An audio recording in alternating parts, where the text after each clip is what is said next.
আজকের গল্প ইচ্ছে পূরণ।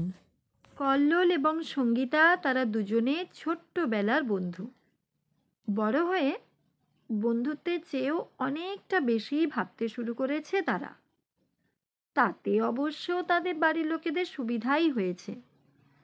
কল্লোল এবং সঙ্গীতা দুজনেরই বাড়ি কেষ্টপুরের সমরপল্লীতে।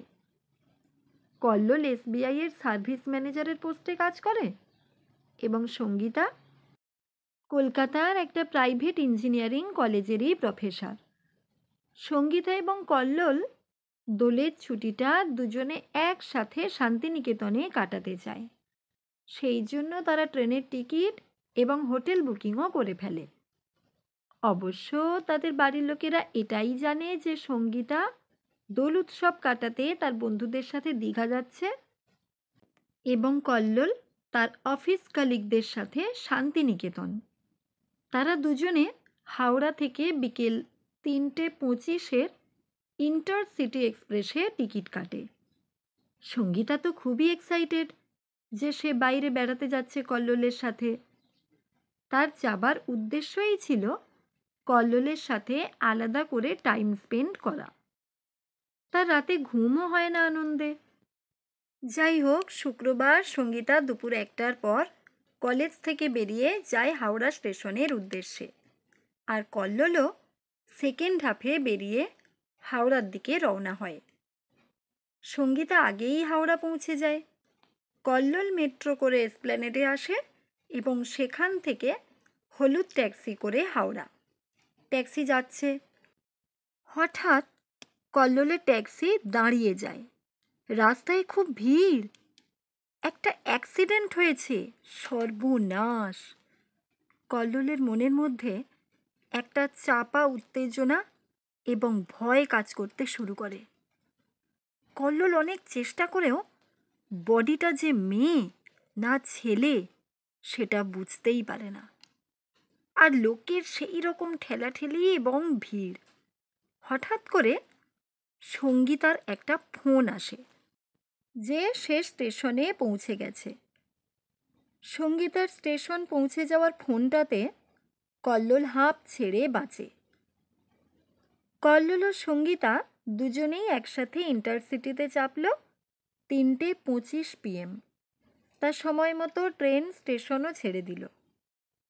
কত গল্প, হাসি, মারপিট, খুনসুটি করে তারা শেষমেশ পৌঁছে গেল বোলপুর স্টেশনে।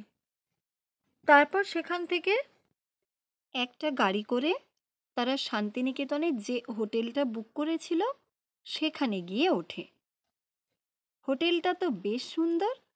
চারিদিকে সাজানো বাগান, ছিমছাম পরিবেশ। তাদের তো খুব আনন্দই হতে লাগলো। তবে মাঝে মাঝে কল্লোল একটা ব্যাপার নোটিস করলো যে সঙ্গীতা একটু অন্যমনস্ক হয়ে পড়ছে এবং চোখটা লাল হয়ে গেছে। রাতের বেলা হঠাৎ সঙ্গীতার হাতটা ঠান্ডা। গোটা শরীর যেন বরফের মতো ঠান্ডা হয়ে গিয়েছে। কিন্তু সঙ্গীতা তো একদম ঠিক আছে। তাহলে কল্লোলের কেন এইসব মনে হচ্ছে? ধুর, যত সব আজগুবি। হঠাৎ করে রাত্রি 9টায় সঙ্গীতার বাড়ি থেকে ফোন আসে। সঙ্গীতার বাবা ফোন করে সঙ্গীতাকে বলে যে এমার্জেন্সি, আজ রাতে অথবা কাল সকালের মধ্যে বাড়ি আসতে হবে। পরের দিন সঙ্গীতা এবং কল্লোল দুজনেই বোলপুর থেকে রওনা হয়ে গেল কলকাতার উদ্দেশ্যে। কল্লোলের অফিসে কিছু কাজ ছিল, তাই সে হাওড়া স্টেশন থেকে অফিস চলে যায়, আর সঙ্গীতা হাওড়া থেকে নিজের বাড়ি। সঙ্গীতা বাড়ি ঢুকে দেখে পুরো বাড়িটাই একটা থমথমে পরিবেশ। কি ব্যাপার? যেন শোকের ছায়া নেমে এসেছে। সঙ্গীতার বাবা সঙ্গীতাকে বলে, খুব বাজে খবর রে মা, নিজেকে শক্ত কর। কল্লোল আর আমাদের মধ্যে নেই। শুক্রবার এসপ্ল্যানেডে ট্যাক্সির সাথে একটা বাসের ধাক্কায় কল্লোলের মৃত্যু হয়েছে। ওই ট্যাক্সিতেই তো কল্লোল ছিল। সত্যিই তো, শুক্রবার তো সঙ্গীতা এবং কল্লোলের ট্রেনও ছিল বোলপুর যাবার। তাহলে কে? বোলপুর যাওয়ার ট্রেনে সঙ্গীতার সাথে বোলপুর গেল, আবার রাতও কাটালো, সে তো আর কেউ নয়, কল্লোল তো নিজেই। তার মৃত্যুর পরেও যে সে সঙ্গীতার ইচ্ছে পূরণের জন্য এসেছিল।